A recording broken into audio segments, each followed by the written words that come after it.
અ, અમે મંડેર ગામના સરપંચ નરેશ બારિયા અને અમારા સિંગવડ તાલુકામાં 15 તારીખે ગુજરાતના મુખ્યમંત્રી સાહેબ અહીંયા પધારી રહ્યા છે.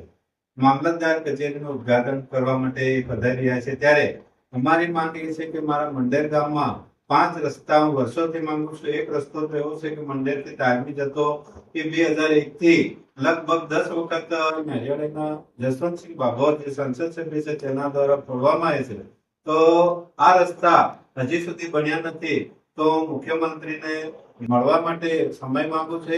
જે 15 તારીખે એમની સભામાં મને સમય મળે અને એમની સાથે વાતચીત થાય એના માટે તમને આ આવેદન આપું.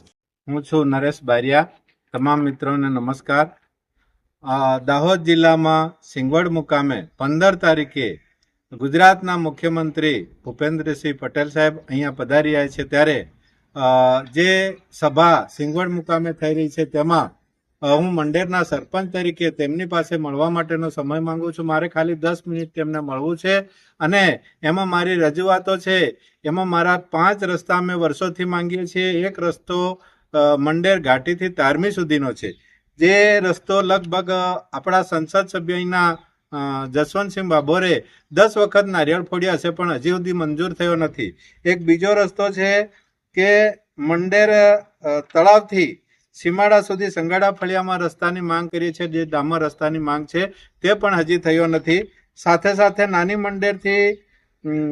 મંડેર ગામે ડામર રસ્તાથી બારિયા ફળિયામાં આરસીસી રસ્તાનો અમે માંગ કરીએ છીએ પણ એ પણ હજી સુધી થયો નથી. સાથે સાથે મંડેર ગામે શમશાનથી સાવણ માતા સુધી અટીલા ફળિયામાં ડામર રસ્તાની મેં માંગ કરી છે પણ હજી સુધી થયો નથી. નાની મંડેર ગામે સાવણ માતાથી છાપરી ગામ તરફ જે ડામર રસ્તો જરૂરી છે તેની પણ માંગ કરી છે. અને બીજી અમારી માંગ એ છે કે મારા મંડેર ગામમાં નહીં પણ આખા તાલુકામાં જે અત્યારે સરકારે નામ બીજું આપ્યું છે જી રામજી યોજના, એ યોજનામાં અત્યારે સરકાર દ્વારા ફક્ત કુવા આપવામાં આવ્યા છે ને એ પણ અમને એમ કહેવામાં આવે છે કે ઉપરથી આવે છે. તો ખરેખર આ રોજગારી આપવાની હોય છે. દરેક માણસો અમારી પાસે પણ રોજગાર માંગે છે તો અમે રોજગાર આપીએ ક્યાંથી?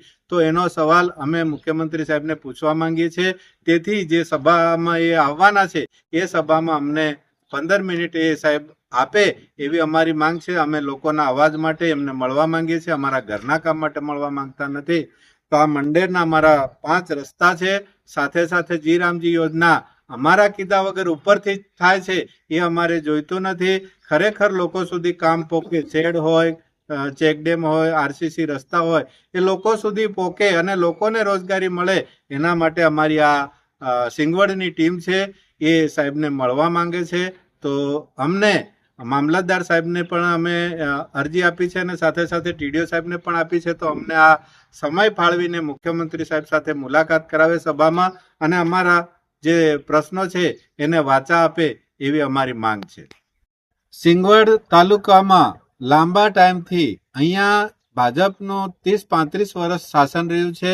અમારી વારંવાર રજૂઆત એ પણ રહી છે કે બસ ડેપો અહીંયા બસ સ્ટેશન સાથે બસ ડેપો પણ આપે અને અમારા લોકો અહીંથી ગાંધીનગર જાય, કચ્છ, ભુજ જાય એના માટે પણ અમે વારંવાર રજૂઆત કરીએ છીએ. તો એ પણ અમારો એક મોટો સવાલ છે. ગુજરાતના મુખ્યમંત્રીને ખાસ વિનંતી છે કે તાત્કાલિક અમારું આ બસ સ્ટેશન સિંગવડનું બનાવી આપે. એના માટે પણ અમે એમને મળવાના છે.